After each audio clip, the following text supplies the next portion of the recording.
Good morning students. आज हम discuss करेंगे rules of debit and credit.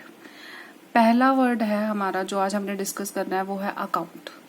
जब हमने फीचर्स की थी अकाउंटिंग की तो हमने उसमें एक वर्ड किया था क्लासिफाइंग। क्लासिफाइंग में क्या होता है कि जब हम ट्रांजैक्शंस को जर्नल में या सब्सिडरी बुक्स में रिकॉर्ड कर लेते हैं तो जो एक नेचर की ट्रांजैक्शंस होती हैं उनको हम क्या करते हैं, एक जगह पे लिखना शुरू कर देते हैं, उनको एक जगह पे ग्रुप करना स्टार्ट कर देते हैं। तो जहां पर उसको ग्रुप करते हैं उन ट्रांजैक्शंस को, उसे हम क्या बोलते हैं, अकाउंट्स बोलते हैं। जैसे हम फॉर एग्जाम्पल लेते हैं, एक पर्सन है राम, हमारी फर्म ने उसको क्या किया, राम को सेल भी किया है, राम से परचेज भी किया है, राम को पैसे दिए भी हैं, राम से पैसे लिए भी हैं। तो अब ये क्या सारे ट्रांजैक्शंस किससे रिलेटेड हैं, राम से। तो अब हम क्या करेंगे, पहले उसको जर्नल में रिकॉर्ड कर लेते हैं। फिर हमने क्या किया, जर्नल में जो राम से रिलेटेड ट्रांजैक्शंस हैं, जैसे राम को पैसे दिए, राम से पैसे लिए, राम को सेल की, राम से परचेज की, उसको हम एक ही जगह पे प्लेस कर देंगे और हम क्या बना देंगे, राम का अकाउंट जो है हम बना देंगे। तो ये होता है हमारा अकाउंट। अब जो अकाउंट होता है उसको दो पार्ट्स में डिवाइड किया जाता है। जैसे ये आपको दिख रहा होगा परफॉर्मा कैसे अकाउंट प्रिपेयर होता है। अब मैंने यहाँ पर इनको दो पार्ट्स में डिवाइड किया है। एक साइड जो होती है वो होती है debit side, left hand side उसको हम बोलते हैं डेबिट साइड, और राइट हैंड साइड को हम बोलते हैं क्रेडिट साइड। डेबिट और क्रेडिट सिर्फ साइड्स को डोनेट करते हैं और कुछ भी नहीं। डेबिट साइड लेफ्ट साइड और क्रेडिट साइड राइट साइड। अब इसका परफॉर्मा अगर हमने अकाउंट्स प्रिपेयर करना हो, पर्टिकुलर्स अमाउंट, पर्टिकुलर्स अमाउंट। और डेबिट की एब्रीवेशन होती है डीआर और क्रेडिट की एब्रीवेशन होती है सीआर। यहां पर हम एब्रीवेशंस का भी यूज कर सकते हैं। अब किस चीज को हमने डेबिट में रिकॉर्ड करना है और किस चीज को हमने क्रेडिट में रिकॉर्ड करना है, ये डिपेंड करता है टू अप्रोचेस पे। फर्स्ट अप्रोच है अमेरिकन अप्रोच, जिसे हम मॉडर्न अप्रोच भी बोलते हैं। सेकेंड अप्रोच है हमारी इंग्लिश अप्रोच, जिसे ट्रेडिशनल अप्रोच भी बोला जाता है। जो अमेरिकन अप्रोच है इसे हम डबल एंट्री सिस्टम भी बोलते हैं। डबल एंट्री सिस्टम क्या होता है, डबल एंट्री सिस्टम होता है कि जो एक ट्रांजैक्शन है वो एटलीस्ट दो अकाउंट्स को तो अफेक्ट करती ही करती है। दो से ज्यादा को तो अफेक्ट कर सकती है लेकिन एटलीस्ट दो अकाउंट्स को अफेक्ट करती है, जिसमें से एक अकाउंट डेबिट होता है और एक अकाउंट क्रेडिट होता है। आज हम डिस्कस करेंगे अमेरिकन अप्रोच। अमेरिकन अप्रोच से हम सीखेंगे कि एक अकाउंट के डेबिट साइड में हमने कब लिखना है और एक अकाउंट के क्रेडिट साइड में हमने कब ट्रांजैक्शंस को रिकॉर्ड करना है। अमेरिकन अप्रोच कर रहे हैं आज हम अमेरिकन अप्रोच कहती है कि जो कब अकाउंट को डेबिट करना है और कब उसके क्रेडिट साइड में रिकॉर्ड करना है, ये डिपेंड करता है उस अकाउंट के नेचर पे। किस पे डिपेंड करता है, अकाउंट के नेचर पे। तो इसलिए जो है अमेरिकन अप्रोच ने अकाउंट्स को 5 कैटेगरीज में डिवाइड किया है। पहली कैटेगरी है asset account, second is liability account, third is capital account, fourth is revenue और income account, and fifth category जो है वो लॉसेस और एक्सपेंसेस अकाउंट। तो जब भी हम एक अकाउंट की बात करेंगे, जैसे कैश अकाउंट है, तो सबसे पहले हमने उसका नेचर देखना है। तो कैश अकाउंट कौन से नेचर में आएगा, वो आएगा एसेट अकाउंट में। अब क्रेडिटर अकाउंट की जब हम बात करें तो वो कौन सी कैटेगरी में आएगा, वो आएगा लायबिलिटीज में। प्रोप्राइटर की कैपिटल, तो वो कैपिटल में ही आएगा। जैसे हमें कमीशन रिसीव हुई है, जैसे इनकम रिसीव हुई, कोई भी डिविडेंड रिसीव हुआ, इंटरेस्ट रिसीव हुआ, तो वो कौन सी कैटेगरी में आएगा, वो रेवेन्यू और इनकम अकाउंट की कैटेगरी में आएगा। ऐसे ही जब हमने इंटरेस्ट पे किया, कमीशन पे की या रेंट पे किया, तो वो सारे क्या है हमारे एक्सपेंसेस। तो वो कौन सी कैटेगरी में आएंगे, वो हमारे एक्सपेंसेस और लॉसेस की कैटेगरी में आएंगे। अब हम सीखेंगे कि इन अकाउंट्स के रूल क्या हैं। अब एसेट अकाउंट अगर हम प्रिपेयर करते हैं तो एसेट अकाउंट में डेबिट साइड में हमने कब रिकॉर्डिंग करनी है और क्रेडिट साइड में कब रिकॉर्डिंग करनी है। ऐसे ही लायबिलिटी में भी, कैपिटल में भी। अब हम सीखेंगे इनके rules. Let's first discuss the rule of asset account. अगर कोई भी एसेट इंक्रीज होता है तो हम उसको रिकॉर्ड करते हैं डेबिट साइड में। अगर कोई एसेट डिक्रीज होता है तो उसको हम रिकॉर्ड करेंगे क्रेडिट साइड में। तो हम जब उसका अकाउंट प्रिपेयर करेंगे, ऊपर एसेट का नेम, अकाउंट, और हमने ये अकाउंट का फॉर्मेट बनाना है और इसको हम बोलते हैं टी शेप अकाउंट। क्या बोलते हैं? T shape account. Left side में हमने लिखना है डेबिट, क्योंकि लेफ्ट साइड किसको डोनेट करती है? ये लेफ्ट साइड हमारी डेबिट साइड है, राइट साइड हमारी क्रेडिट साइड है। पर्टिकुलर्स अमाउंट, अगर हमारे एसेट की वैल्यू इंक्रीज होती है तो हम उसको कहाँ रिकॉर्ड करेंगे? डेबिट साइड में। अगर डिक्रीज होती है तो हम रिकॉर्ड करेंगे क्रेडिट साइड में। एक एग्जाम्पल करते हैं इससे related. Firm purchase furniture of ₹5,000 for cash. अब फर्म ने क्या परचेज किया? फर्नीचर परचेज किया और कैश से परचेज किया। तो अब इससे क्या पता लगा? फर्म ने फर्नीचर परचेज किया तो बिजनेस में फर्नीचर आया है और कैश कम हुआ है। तो अब एक तो हमारा अकाउंट बनेगा फर्नीचर अकाउंट, फर्नीचर अकाउंट। वही जैसे अभी मैंने आपको बताया कैसे प्रिपेयर करना है, पर्टिकुलर्स ऐसे। एक हमारा किस पे अफेक्ट पड़ा है? कैश पे। कैश जो है एक बनेगा हमारा कैश अकाउंट।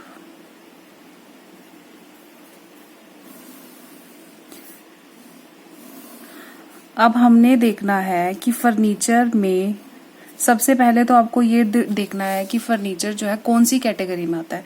एसेट कैटेगरी में आता है, लायबिलिटीज की कैटेगरी में आता है, कैपिटल की कैटेगरी में आता है, किस कैटेगरी में आता है? तो अब फर्नीचर जो है ये हमारा क्या है? एसेट है। ये पता चल गया, इसकी कैटेगरी हमें पता चल गई। अब हमने रूल्स भी पता कर लिए कि अगर एसेट इंक्रीज होता है तो हम उसको कहाँ रिकॉर्ड करेंगे? डेबिट साइड में। अगर एसेट डिक्रीज होता है तो हम उसको कहाँ रिकॉर्ड करेंगे? क्रेडिट साइड में। अब फर्नीचर अकाउंट, अब फर्नीचर पे क्या फर्क पड़ा? फर्म ने फर्नीचर परचेज किया तो फर्म में जो फर्नीचर इंक्रीज हो गया, तो जब इंक्रीज होगा तो हम उसको कहाँ रिकॉर्ड करेंगे? डेबिट साइड में। हमने रिकॉर्ड कर दिया डेबिट साइड में ₹5,000। ठीक है, और क्या लिखेंगे? Furniture purchased.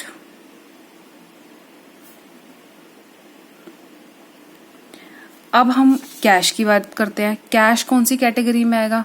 कैश भी आएगा हमारा एसेट कैटेगरी में। अब कैश जो है बिजनेस से क्या हुआ? कम हुआ। जब एसेट कम होता है तो हम कहाँ रिकॉर्ड करते हैं? यहाँ पर 5 क्रेडिट साइड में। तो क्या लिखेंगे? Furniture purchased.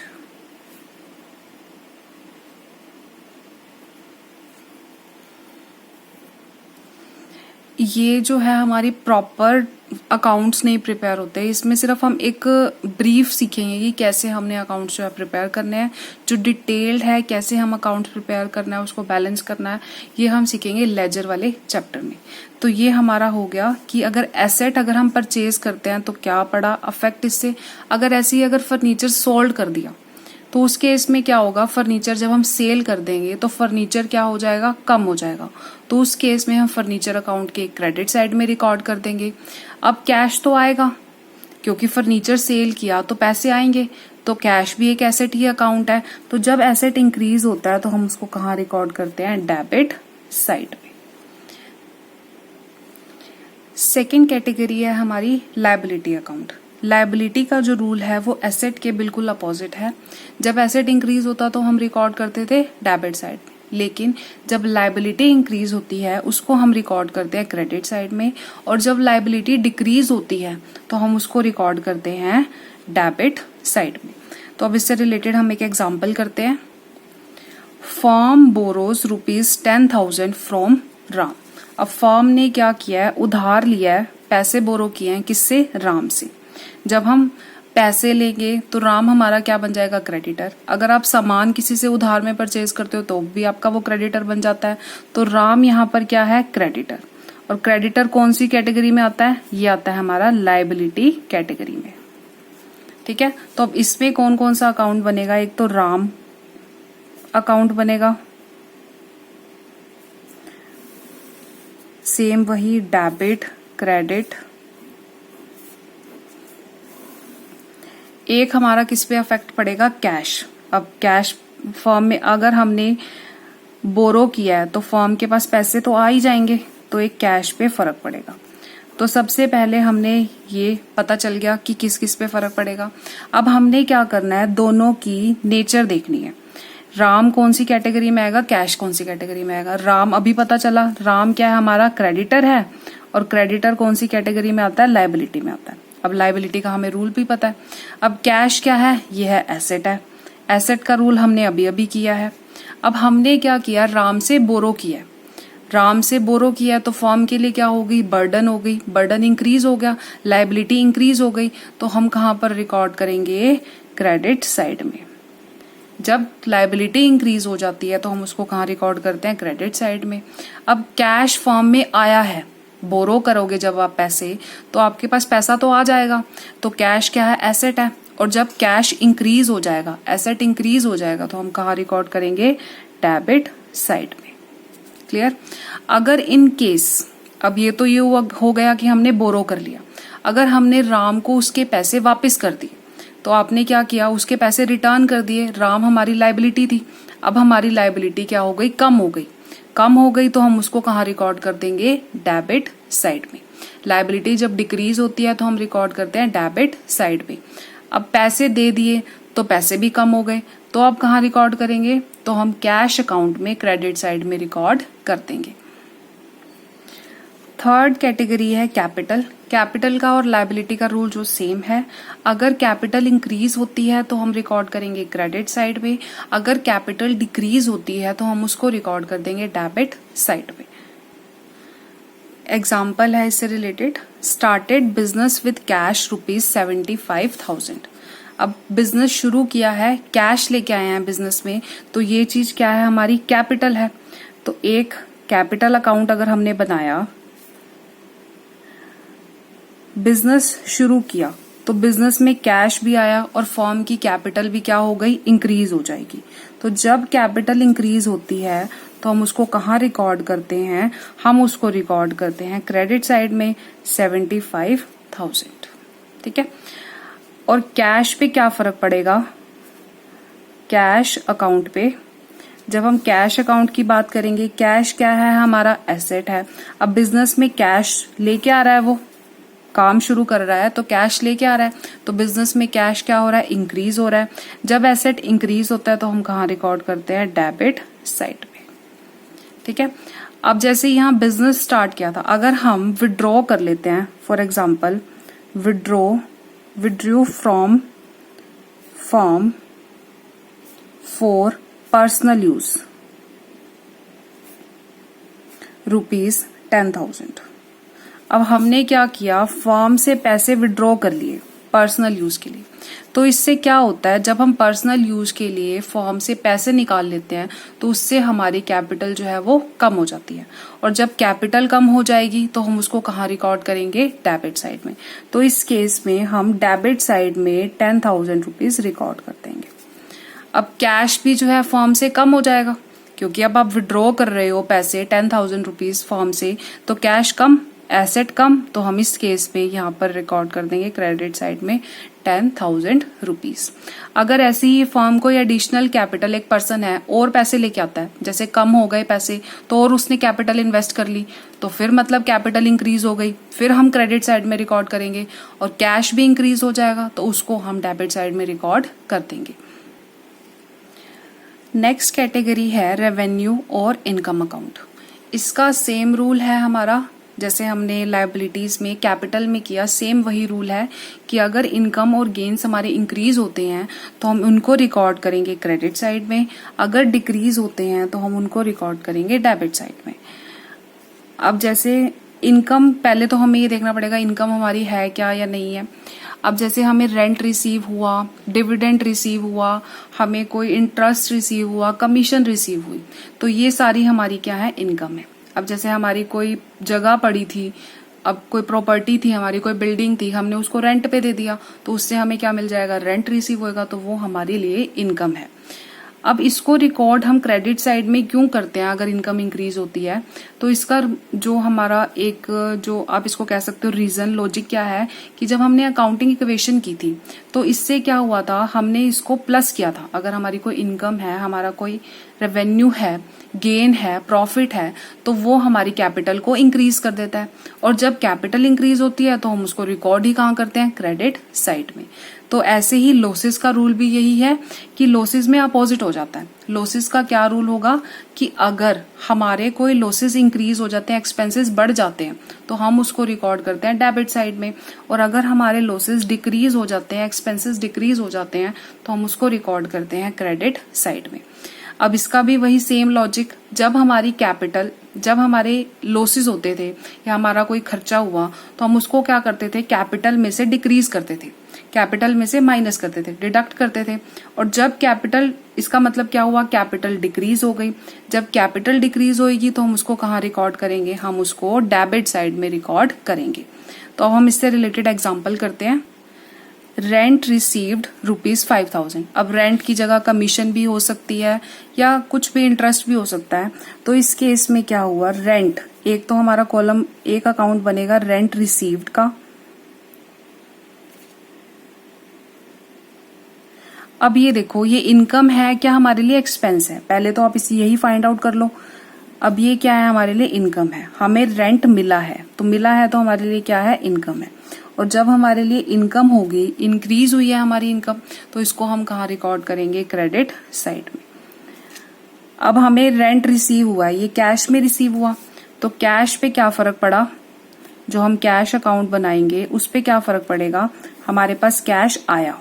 जब कैश आया तो मतलब एसेट इंक्रीज हुआ। जब एसेट इंक्रीज होएगा तो हम कहाँ रिकॉर्ड करेंगे? डेबिट साइड में। अब इसका अपोजिट ले लेते हैं। अपोजिट कैसे? जैसे रेंट पेड, अब आपने इसको पे किया है, रेंट पेड ₹5,000, तो ये कौन सी कैटेगरी में आ गया हमारा? ये आ गया हमारा एक्सपेंसेस में और लॉसेस कैटेगरी में। अब एक्सपेंस और लॉस कैटेगरी का क्या रूल होगा हमारा? अगर एक्सपेंसेस हमारे इंक्रीज होते हैं तो हम उसको कहाँ रिकॉर्ड करते हैं? डेबिट साइड में। और एक्सपेंसेस अगर हमारे कम होते हैं तो हम उसको कहाँ रिकॉर्ड करते हैं? हम उसको रिकॉर्ड करते हैं क्रेडिट साइड में। और अकाउंट की जो एब्रीविएशन होती है ये होती है, ये भी यूज कर सकते हैं हम, कैश अकाउंट। अब देखो, रेंट पे किया है, अब एक्सपेंसेस हमारे इंक्रीज हो रहे हैं तो उसको हम कहाँ रिकॉर्ड करेंगे? डेबिट साइड में। अब कैश जो है वो बिजनेस से चला गया, कैश एसेट है, एसेट जब कम होता है तो हम कहाँ रिकॉर्ड करते हैं? क्रेडिट साइड में। ये थे हमारे कुछ रूल्स, किस बेसिस पे हमने एक अकाउंट के डेबिट साइड में रिकॉर्ड करना है और एक अकाउंट के क्रेडिट साइड में रिकॉर्ड करना है। ये हमने कुछ रूल्स किए। एक बार हम दोबारा से इसको पढ़ लेते हैं। एसेट का क्या रूल था कि अगर एसेट इंक्रीज होगा तो डेबिट में, डिक्रीज होगा तो क्रेडिट में। लायबिलिटी इंक्रीज होगी तो क्रेडिट में और डिक्रीज होगी तो डेबिट में। अगर कैपिटल इंक्रीज हो रही है तो क्रेडिट में, डिक्रीज हो रही है तो डेबिट में। इनकम और रेवेन्यू अगर इंक्रीज हो रहे हैं तो कहाँ रिकॉर्ड करने हैं? क्रेडिट में, और डिक्रीज होंगे तो डेबिट में। और लॉसेस का बिल्कुल अपोजिट है। तो इससे हमें क्या पता चला? किस किस का रूल सेम है? एसेट का और लॉसेस और एक्सपेंसेस का, इनका जो रूल है वो सेम है। लायबिलिटीज, रेवेन्यू, इनकम और कैपिटल का, इनका जो रूल है वो क्या है? सेम है। आई होप आपको समझ आ गया होगा। Thank you.